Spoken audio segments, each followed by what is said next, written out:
Guys, welcome back to my channel. আমি প্রিয়াঙ্কা চলে আসলাম নতুন একটি ভিডিও নিয়ে। আসলে তুমি সব খুব খুব ভালো আছো আর আমি খুব ভালো আছি। তো আজ আমি ভিডিওটা স্টার্ট করছি, তোমরা বুঝতেই পারছো দেওঘর থেকে। তো এই দেখতেই পাচ্ছ পুরো রেডি হয়ে গেছি একদম। আর আমরা এখানে ছিলাম আর কি। তো এখন যাব মন্দিরে। তো আজ তো রবীন্দ্রনাথের বার্থডে, আর এত মানে আমার স্বপ্ন পূরণ হতে চলেছে, কারণ আমি অনেক বছর ধরে ভাবছিলাম কবে আসবো ঠাকুরবাড়ি। তো যাই হোক, অবশেষে আসতে পারলাম। তো চলো এখন যাই। তো গিয়ে তোমাদের সবটা দেখাচ্ছি। আর জানি না কতটুকু ভিডিও করা যাবে কিনা, বা যতটুকু যাবে আমি সব পুরোটাই তোমাদের ট্রাই করব যে দেখানোর জন্য। তো ঠিক আছে, চলো যাই। আমি তো খুব খুব এক্সাইটেড। আর আমাকে কেমন লাগছে সেটাও কিন্তু জানিও। আমি শাড়ি পরেছি, তো ঠান্ডাও লাগছে। তো যাই হোক, চলো এখন যাওয়া যাক। তো আমরা এখন বেরো যাচ্ছি। এই হলো বোন, আর ওই মামি, মা, সবাই, আর বাবু, মামা, ওরা সবাই আগেই চলে গেছে। আর ওই এখানে আছে ভাই। তো অনেকটাই দূর এখান থেকে, দেখি হয়তো টোটো করে যাবো, নয়তো একটু হেঁটেই যেতে হবে। দেখা যাক কি করা যায়। তো চলো যাই। আর ভীষণ এক্সাইটেড আমি, ভীষণ।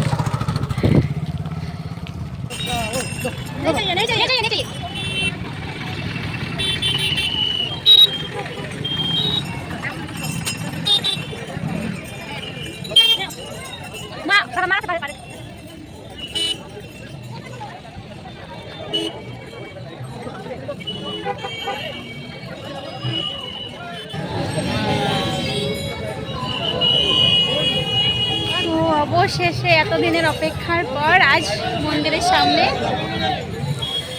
আজ আমার স্বপ্ন পূরণ হলো, এত দিনের ইচ্ছে আজ পূরণ হলো। তো যাই হোক, এখন যাব গিয়ে সবার প্রথমে আগে প্রণামী দিয়ে নেব ঠাকুরকে। তো ঠাকুরকে প্রণামী দেওয়ার পরে তারপরে যাব আমরা অবিন দাদা ও আচার্যদেবের দর্শন করার জন্য।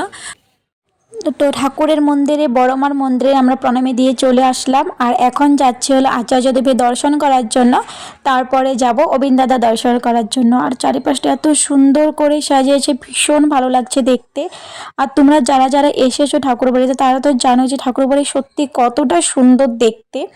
তো আমি মানে প্রথমবার আসলাম, আর আমার তো খুব ভালো লাগছে এসে। তো চলো, আমি অনেক দিনের ইচ্ছের আজ আমার পূরণ হলো। আমি অনেক দিন ধরে ভাবছিলাম মন্দিরে আসবো, ঠাকুরের আশ্রমে আসবো, বাট অবশেষে 2025-এ এসে যে আমার এই স্বপ্নটা পূরণ হবে, সত্যি সেটা আমি ভাবতেই পারিনি। বাট আজ আমি খুব খুব খুশি। আর নতুন বছরটা আমার খুব ভালো করে শুরু হলো, ঠাকুর বাড়ি দর্শন করে শুরু হলো। আশা করছি এই বছরটা হয়তো আমার খুব খুব ভালো কাটবে। তো চলো এখন যাই, গিয়ে মেমোরিয়ালটা ঘুরে আসি।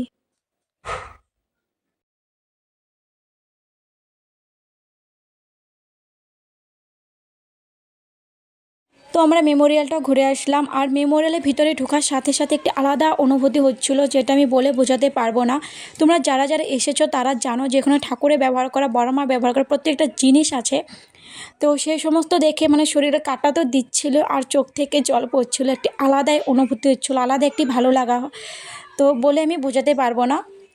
আর এখন যাচ্ছি আমরা আচার্য দেবের দর্শন করতে ও অবিন দাদার দর্শন করার জন্য।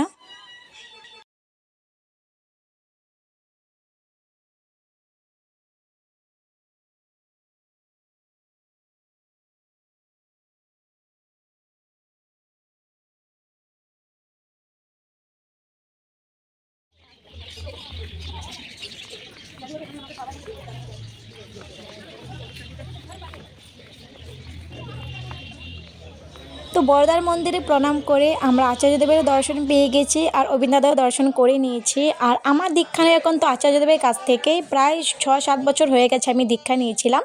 তো সেদিক থেকে দেখতে গেলে নিজেকে খুব ভাগ্যবান মনে করি। আর এই প্রথমবার আমি স্বচক্ষে দর্শন করলাম অবিন দাদাকে। আর অবিন দাদাকে তোমরা যারা যারা দেখেছো জানো, তারা তো মানে জানো যে ঠিক কতটা সুন্দর দেখতে, ওনার কোনো তুলনা হয় না। এই প্রথম আমি নিজের স্বচক্ষে ওনাকে দর্শন করলাম, আর আমি মুগ্ধ হয়ে গেছি। আমার জীবন হয়তো ধন্য হয়ে গেছে, এতটা সুন্দর দেখতে। শুধু একটি কথা মনে হচ্ছিল যে চোখের সামনে হয়তো স্বয়ং ভগবান বসে আছেন। মানে কিছু বলার আর ভাষা নেই।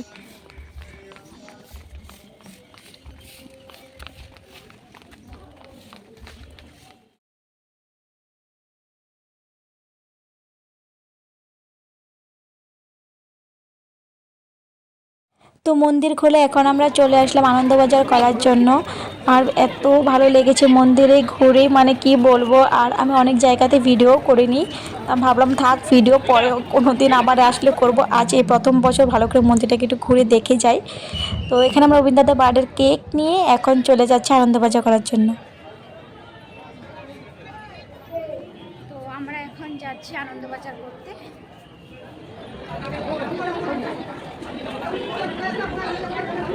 তো চলে আসলাম আমার আনন্দবাজার করার জন্য হলটাতে। আর এত বড় হল, মানে আমার ক্যামেরাতে হয়তো আমি নিতেই পারছি না, এত বড় হল ছিল আর এত লোকজন, এক বাড়িতে এত লোকজন বসতে পারছে।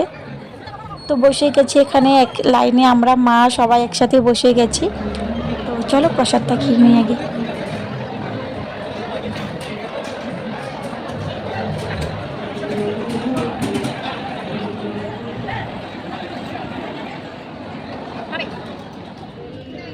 তো আনন্দবাজার করে এসে আমরা এখানে এরকম ফিল্ডে বসে আছি। আর মানে দেখতে পেলে তোমরা কত ভিড়। তো এত ভিড়তে ভিডিও করা আমার পক্ষে সম্ভব নয়। তো যাই হোক, যতটুকু পারি ছোটো ছোটো ক্লিপ আমি নিশ্চয়ই তোমার সাথে শেয়ার করব। আর সত্যি বলতে এত ভালো লাগছে এসে, এত শান্তি লাগছে, মানে খুব খুব ভালো লাগছে এসে। তো এখানে আমরা সবাই এখন বসে আছি ফিল্ডে। বিশাল বড় ফিল্ড, বিশাল বড়।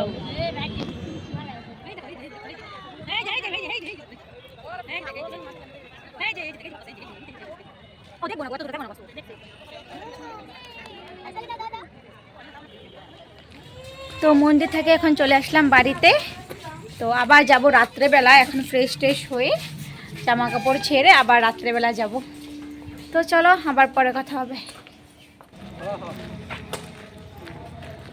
তো এখন আবার বেরিয়ে পড়লাম ফ্রেশ হয়ে। তো এখন গিয়ে প্রার্থনা করব। তো প্রার্থনা করে রাত্রে অনুষ্ঠান আছে, নাচ গান হবে, ফাংশন হবে।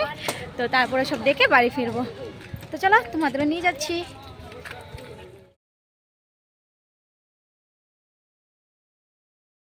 তো চলে আসলাম মন্দিরে, বাট আমরা সন্ধ্যার প্রার্থনাটা মিস করে গেছি, কেননা রুমটা একটু দূরে ছিল। তো সেজন্য প্রার্থনাটা এসে ধরতে পারিনি, শেষ হয়ে গেছে। তো সবাই চলে যাচ্ছে প্রার্থনা করে, আর আমরা এখন মন্দিরে ঢুকছি। আর দিনে তো ভালো লাগছিলই, বাট এখন রাত্রে মানে চোখ ফেরানো যাচ্ছে না, এতটা অপূর্ব লাগছে দেখতে চারিপাশটা। অবিন্দাদের বার্থডে উপলক্ষে মন্দিরটা এত সুন্দর করে সাজিয়েছিল, মানে চোখ ফেরানো যাচ্ছে না। আলোর উৎসব মনে হচ্ছে, মানে এতটা সুন্দর সাজিয়েছে। তো চলো পুরো মন্দিরটা এখন ঘুরে দেখি, আর তোমাদের সাথেও আমি সেটা শেয়ার করি।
তো আমার তো মনে হচ্ছে স্বর্গতে চলে আসছি, মানে এত সুন্দর দেখতে, এত অপূর্ব দেখতে। এতদিন শুধু ফোনেই দেখে গেছি, এই প্রথম আমি নিজের চোখের সামনে থেকে দেখে, মানে কি বলবো, কিছু বুঝতেই পারছি না আমি কী বলবো। এত সুন্দর দেখতে ঠাকুর বাড়ি, আগে কেন আসিনি সেরকমটাই মনে হচ্ছে আমার। আর ইচ্ছে হচ্ছে এখানেই থেকে যাই, বাট কালকে আমাদের বাড়ি ফিরতে হবে, শুধু আমরা দুদিনের জন্যই আসছিলাম।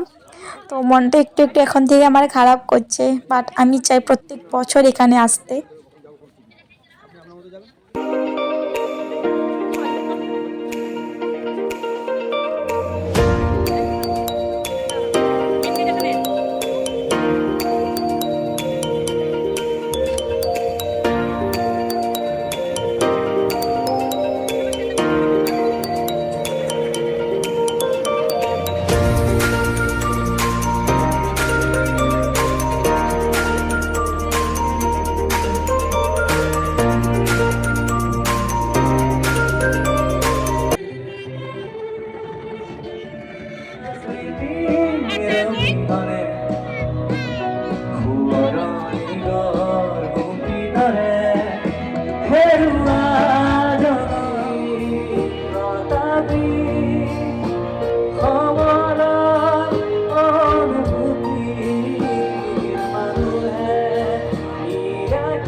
আজকের দিনটা খুব ভালো কাটালাম। তো ঠিক আছে, চলো ব্লগটা তাহলে আজকে এখানে এন্ড করে দিচ্ছি। আর আশা করি আজকে ব্লগটা দেখতে হচ্ছে তোমার সবার খুব ভালো লেগেছে। আর আজকের দিনটা আমার খুব খুব ভালো কেটেছে।